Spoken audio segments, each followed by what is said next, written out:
Thank you for joining us today for this reverent celebration of America's leaders, past and present. And now the Walt Disney World Resort is proud to present the Hall of Presidents.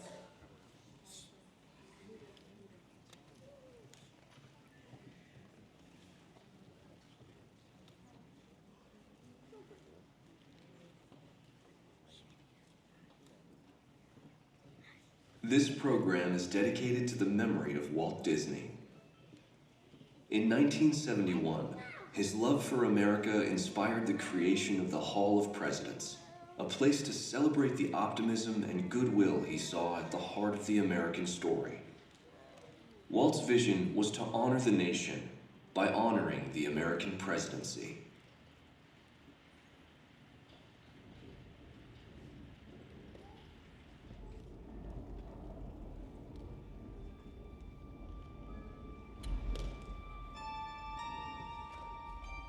It is 1783, and the smoke is clearing in the wake of the Revolutionary War. Over the course of 8 grinding years, General George Washington has led a force of shopkeepers, farmers, and Native American allies to victory over the greatest military power in the world. A new nation has been born, independent and free. The founders must form a national government. In 1787, through months of passionate debate, they create a written constitution. For the country's highest office, they imagine something new in the history of the world. A leader not born to power like a king or queen. A leader who has not seized power through conquest. A leader not separate from the people, but elected by the people. From among the people. We, the people. This is a new idea, an American idea. The idea of a president.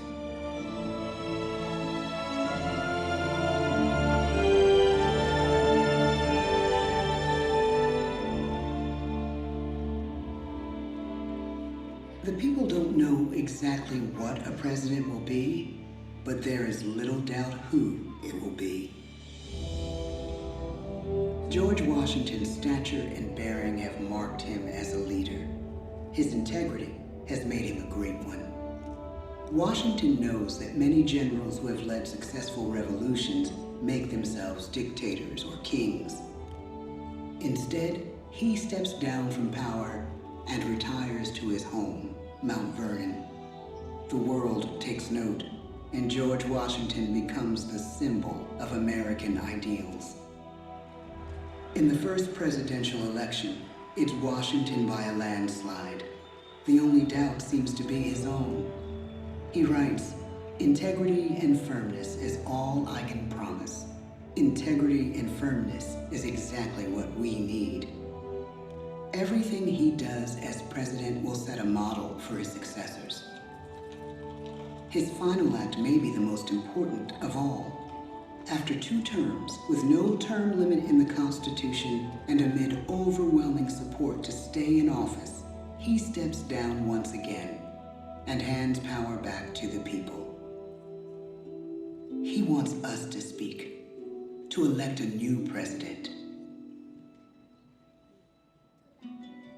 During the early years of the Republic, we choose leaders as different as Thomas Jefferson, John Adams, and Andrew Jackson. Elections are often bitter. Each president stands at that fiery intersection where personal character meets the challenges of the times. Some call the presidency a glorious burden. Jefferson calls it a splendid misery. We, the people, must choose well. We elect 15 presidents before the course of history brings us to the edge of a crisis like no other. A nation born of freedom still permits slavery. As the country pushes west, will new states be slave or free? The question produces bitter conflict. The issue rocks the election of 1860 and brings Abraham Lincoln onto the national stage. The tall, lanky, some say uncouth candidate from Illinois is a master of words at a time when speeches are printed in full for people to read. A house divided against itself cannot stand, he has said. With Lincoln's election, the House does indeed divide. Civil War. 11 states secede from the Union. The war becomes a defining passage in the American story. The president's own inner strength and depth of character changed the course of history. Lincoln had come up the hard way on the American frontier, desperately poor, with less than a year of formal schooling. His early years were scarred by tragedy, the death of his mother, his sister, his first love. He struggles with depression, but never loses his determination to rise above it. He once said he's driven by a desire to leave the world a little better place for having lived in it. The war rages. Lincoln fights to preserve the Union and end slavery. Neither is a sure thing. At Gettysburg, Pennsylvania, 6 months after one of the bloodiest battles of the war, the president dedicates a cemetery to the thousands of soldiers who died there, in words we can never forget.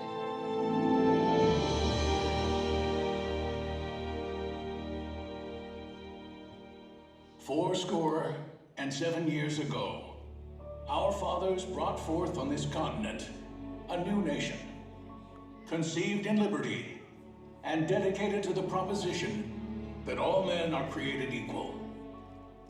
Now we are engaged in a great civil war, testing whether that nation or any nation, so conceived and so dedicated, can long endure. We are met on a great battlefield of that war. We have come to dedicate a portion of that field as a final resting place for those who here gave their lives, that that nation might live.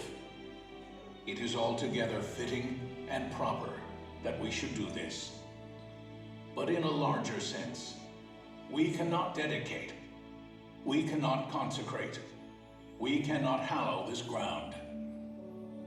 The brave men, living and dead, who struggled here, have consecrated it far above our poor power to add or detract. The world will little note, nor long remember what we say here, but it can never forget what they did here. It is for us, the living, rather, to be dedicated here to the unfinished work, which they who fought here have thus far so nobly advanced. It is rather for us to be here dedicated to the great task remaining before us, that from these honored dead, we take increased devotion to that cause for which they gave the last full measure of devotion.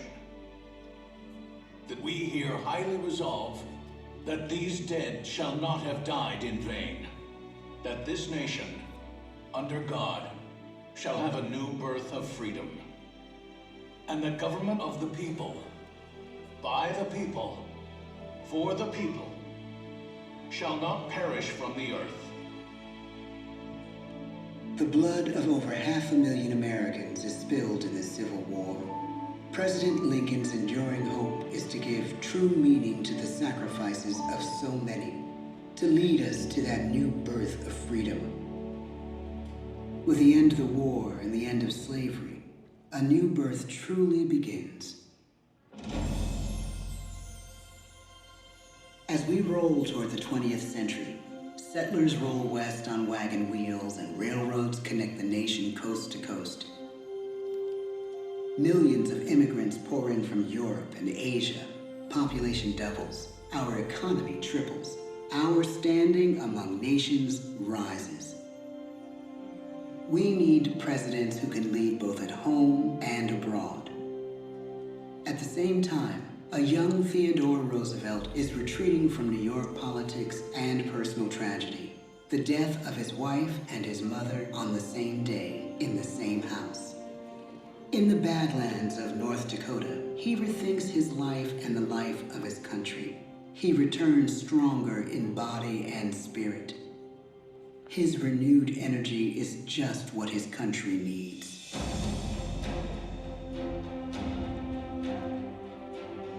American industry is booming, but social tensions are rising. A progressive movement is bubbling up, pushing for change, and change is needed in the working and living conditions in cities. The gap widens between rich and poor. The demand for change grows stronger. Teddy Roosevelt is a knight on a crusade. He speaks with force and vitality in clear terms that make colorful headlines at a time when mass market newspapers have become the new media. To define his foreign policy, he borrows a phrase from an African proverb: speak softly and carry a big stick. But his greatest accomplishments are made at home. He breaks up giant monopolies, protects workers' rights, and calls for a square deal for all Americans, rich and poor, capitalist and wage earner. And a square deal for every man and every woman in the United States. He calls on America to be as great as the natural grandeur of its lands.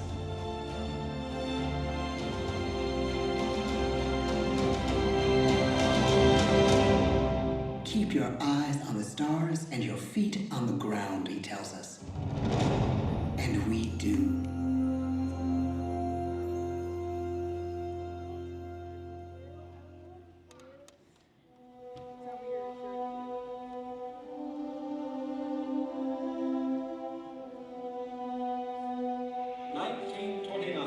The bottom fell out of the market. 12 million unemployed. The bread lines and the soup. The results of the 1932 election now appear. When we elect our 32nd president, it is the worst of times. The course of history and the course of one president's life again shape a turning point in our national destiny. Franklin D. Roosevelt, paralyzed by polio, knows how to restore the faith of a people paralyzed by the Great Depression. I believe in practical explanation and in practical policy. He has found the inner strength his countrymen now need. He speaks to us like a friend, a neighbor. His optimism is contagious, his voice perfect for the latest breakthrough medium, radio. He calls us to believe we have nothing to fear but fear itself. And we do believe. Tonight's attacks on England are perhaps the most widespread of the war in the course of the day. But an even greater challenge dominates his final years in office. The Second World War.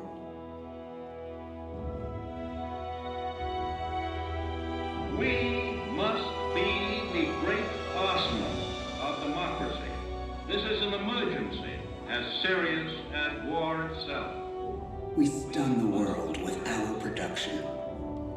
When bombs fall on U.S. troops in Pearl Harbor, he calls us to fight on the war front and sacrifice on the home front.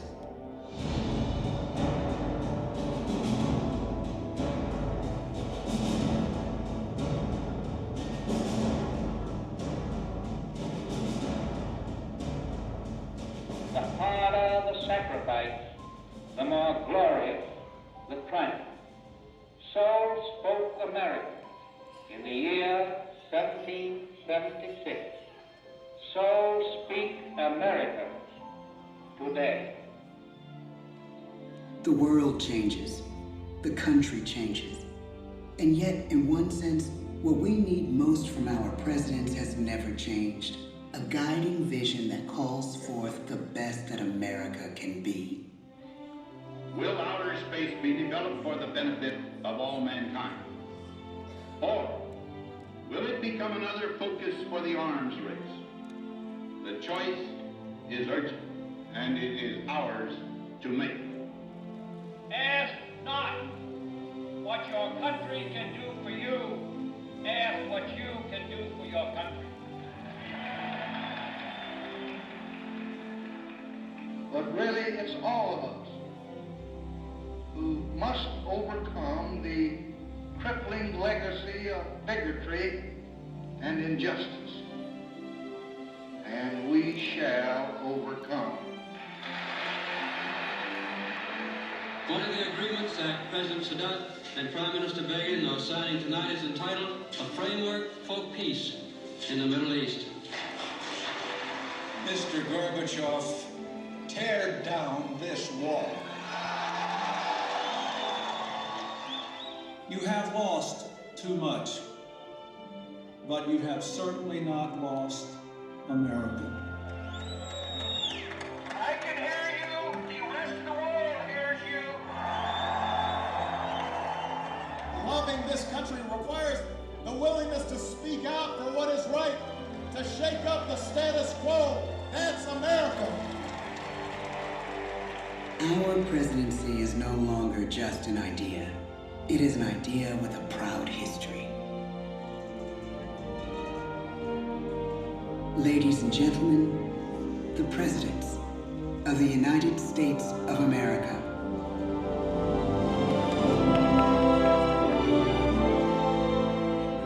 George Washington, John Adams, Thomas Jefferson, James Madison, James Monroe, John Quincy Adams, Andrew Jackson, Martin Van Buren, William Henry Harrison, John Tyler, James K. Polk, Zachary Taylor, Millard Fillmore, Franklin Pierce, James Buchanan, Abraham Lincoln, Andrew Johnson, Ulysses S. Grant, Rutherford B. Hayes, James A. Garfield, Chester A. Arthur, Grover Cleveland, Benjamin Harrison, William McKinley, Theodore Roosevelt, William Howard Taft, Woodrow Wilson, Warren G. Harding, Calvin Coolidge, Herbert Hoover, Franklin D. Roosevelt, Harry S. Truman, Dwight D. Eisenhower, John F. Kennedy, Lyndon B. Johnson, Richard M. Nixon, Gerald R. Ford, Jimmy Carter, Ronald Reagan, George Bush, Bill Clinton, George W. Bush, Barack Obama, Donald Trump.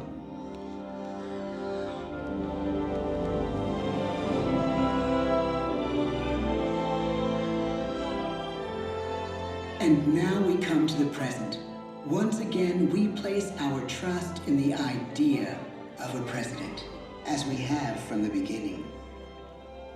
My fellow citizens, no event could have filled me with greater anxieties than that notification on the 14th day of April, 1789, that you had selected me to lead our nation. But it was with the confidence of my fellow citizens that I took an oath. 35 simple words that have been repeated by every American president throughout history. I, Joseph Robinette Biden Jr., do solemnly swear that I will faithfully execute the office of President of the United States and I will, to the best of my ability, preserve, protect, and defend the Constitution of the United States.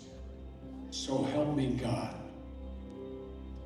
The presidency of the United States is a role unique in the world, an office entrusted to each president by us, we the people.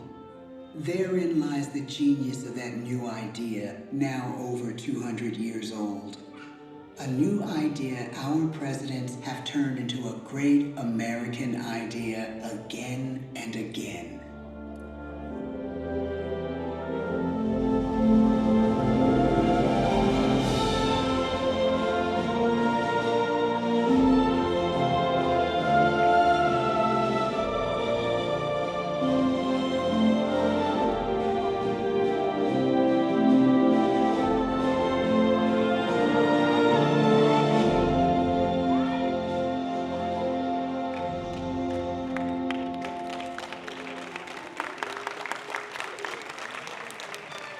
This concludes our presentation. At this time, please gather your personal belongings and exit through the open doors to your right. Again,